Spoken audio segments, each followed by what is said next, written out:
नमस्कार दोस्तों, स्वागत है आपका हालचाल न्यूज़ में। अगर आप उत्तर प्रदेश में रहते हैं और आपका घर, दुकान या ज़मीन ऐसी जगह पर बनी हुई है जहां आप सालों से रह रहे हैं, तो आज की ये खबर आपको ज़रूर चिंतित कर सकती है। उत्तर प्रदेश सरकार ने नजूल भूमि कानून को लागू करने की प्रक्रिया शुरू कर दी है और इसके बाद से आम लोगों के मन में कई बड़े और गंभीर सवाल खड़े हो गए हैं। सबसे बड़ा सवाल यही है कि क्या अब राज्य की नजूल ज़मीनें पूरी तरह सरकार के नियंत्रण में चली जाएंगी और क्या इसका सीधा असर उन लोगों के घरों, दुकानों और संपत्तियों पर पड़ेगा जो दशकों से इन ज़मीनों पर रह रहे हैं। कई लोगों को तो ये तक पता नहीं है कि जिस ज़मीन पर वे वर्षों से रह रहे हैं वो नजूल भूमि की श्रेणी में आती है या नहीं। ऐसे में ये आशंका और भी बढ़ जाती है कि जिन मकानों और संपत्तियों पर अब तक कोई विवाद नहीं था, वे अचानक सरकार के दायरे में आ सकती हैं। लोगों के मन में ये डर बैठ गया है कि कहीं लाखों परिवारों को अपने घर छोड़ने के लिए मजबूर न होना पड़े और कल को उनका मालिकाना हक ही सवालों के घेरे में न आ जाए। भले ही ये कानून फिलहाल उत्तर प्रदेश में लागू किया गया है, लेकिन जैसा कि हमने पहले भी देखा है, जब कोई बड़ा कानून यूपी जैसे राज्य में लागू होता है तो आगे चलकर उसे दूसरे राज्यों में या राष्ट्रीय स्तर पर भी अपनाया जा सकता है। यही वजह है कि आज की ये वीडियो सिर्फ उत्तर प्रदेश के लोगों के लिए नहीं, बल्कि पूरे देश के नागरिकों के लिए बेहद ज़रूरी हो जाती है, क्योंकि आने वाले समय में इसका असर दूसरे राज्यों में भी देखने को मिल सकता है। आज की इस वीडियो में हम विस्तार से समझेंगे कि नजूल भूमि कानून आखिर है क्या, इससे किसे डरने की ज़रूरत है और किसे नहीं, किन हालात में बेदखली हो सकती है और किन परिस्थितियों में आपके घर और ज़मीन सुरक्षित रहेंगे। अगर आप चाहते हैं कि भविष्य में किसी भी फैसले से पहले आप पूरी तरह जागरूक रहें और किसी गलतफहमी का शिकार ना हो, तो इस वीडियो को अंत तक ज़रूर देखिए, ताकि आपकी सारी उलझनें पूरी तरह साफ हो सकें। और वीडियो देखने के बाद अपनी राय कमेंट में ज़रूर बताइए। अगर आप चैनल पर नए हैं तो आपसे अनुरोध है कि हालचाल न्यूज़ को सब्सक्राइब ज़रूर कर लें। तो चलिए अब शुरू करते हैं। दरअसल नजूल भूमि कानून को लेकर आम जनता के बीच बेचैनी लगातार बढ़ती जा रही है। इसका कारण ये है कि इस कानून को लेकर अलग अलग तरह की बातें सामने आ रही हैं। कुछ लोगों का कहना है कि इससे आम जनता को नुकसान हो सकता है, खासकर उन इलाकों में जहां परिवार पीढ़ियों से बसे हुए हैं। वहीं दूसरी ओर सरकार की तरफ से ये भरोसा भी दिलाया जा रहा है कि आम नागरिकों को किसी तरह की परेशानी नहीं होगी। लेकिन ज़मीन और घर से जुड़ा मामला होने की वजह से लोगों के मन में स्वाभाविक रूप से ये सवाल उठ रहा है कि आखिर सच्चाई क्या है और इसका असर उनकी रोज़मर्रा की ज़िंदगी पर कैसे पड़ेगा। सबसे पहले ये समझना बेहद ज़रूरी है कि नजूल भूमि आखिर होती क्या है, क्योंकि बहुत से लोग खुद नहीं जानते कि जिस ज़मीन पर वे रह रहे हैं वो किस श्रेणी में आती है। नजूल भूमि वे ज़मीनें होती हैं जिनका कोई निजी मालिक दर्ज नहीं होता, जिनके स्पष्ट कागजात नहीं होते और जो किसी के नाम पर विधिवत दर्ज नहीं होती। ऐसी ज़मीनों को ही नजूल भूमि कहा जाता है। समस्या यहीं से शुरू होती है।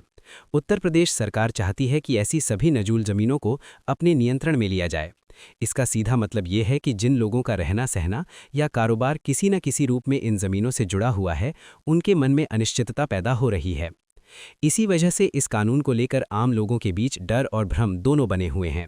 हर कोई ये जानना चाहता है कि क्या उसका घर या ज़मीन भी इस दायरे में आ सकती है। नजूल भूमि कानून को लेकर प्रदेश में चर्चा के साथ साथ विरोध भी देखने को मिल रहा है। दिलचस्प बात यह है कि इस कानून का विरोध सिर्फ विपक्ष ही नहीं, बल्कि सत्ताधारी दल के कुछ विधायक भी इसके खिलाफ खुलकर सामने आ चुके हैं। उनका कहना है कि इस कानून से आम जनता को नुकसान हो सकता है, खासकर उन इलाकों में जहां लोग दशकों से बसे हुए हैं। वहीं सरकार का दावा है कि इस कानून से आम लोगों को कोई नुकसान नहीं होगा। सरकार इसके पीछे 3 बड़े कारण गिनाती है। पहला कारण विकास से जुड़ा हुआ है। सड़कें, कॉलेज, अस्पताल, एयरपोर्ट और मेट्रो जैसी परियोजनाओं के लिए ज़मीन की ज़रूरत होती है। लेकिन जब निजी ज़मीन का अधिग्रहण किया जाता है तो वो प्रक्रिया लंबी, महंगी और विवादों से भरी होती है, जिसका असर आखिरकार आम जनता पर ही पड़ता है। दूसरा बड़ा कारण भूमाफियाओं से जुड़ा हुआ है। सरकार का कहना है कि कई जगहों पर ताकतवर लोगों ने नजूल ज़मीनों पर अवैध कब्जा कर रखा है। ऐसे कब्जों की वजह से ना तो आम लोगों को सही जानकारी मिल पाती है और ना ही ज़मीन का सही इस्तेमाल हो पाता है। सरकार इस कानून के जरिए ऐसे अवैध कब्जों को हटाकर ज़मीन को अपने नियंत्रण में लेना चाहती है, ताकि भविष्य में किसी तरह का गलत इस्तेमाल न हो। तीसरा कारण ज़मीन के रिकॉर्ड से जुड़ा हुआ है। सरकार अब पूरे प्रदेश की ज़मीन का रिकॉर्ड डिजिटल रूप में तैयार कर रही है। अलग अलग जगहों पर फैली नजूल ज़मीनों को चिन्हित करके एक साफ और व्यवस्थित रिकॉर्ड बनाया जाएगा। आम लोगों के लिए इसका मतलब ये है कि आने वाले समय में ज़मीन से जुड़े मामलों में पारदर्शिता बढ़ेगी, लेकिन साथ ही ये भी तय होगा कि कौन सी ज़मीन किस श्रेणी में आती है। इसी उद्देश्य से इस कानून को लागू किया जा रहा है। लेकिन ज़मीनी हकीकत ये है कि लोग यही जानना चाहते हैं कि इसका असर उनकी रोज़मर्रा की ज़िंदगी पर कैसे पड़ेगा। क्या वाकई किसी को अपना घर छोड़ना पड़ेगा? क्या ज़मीनें छीनी जाएंगी या फिर ये कानून सिर्फ अवैध कब्ज़ों तक ही सीमित रहेगा? इन सवालों के जवाब आगे की प्रक्रिया में धीरे धीरे सामने आएंगे, क्योंकि आंकड़े और तथ्य ही ये बताएंगे कि आम आदमी को डरने की ज़रूरत है या नहीं।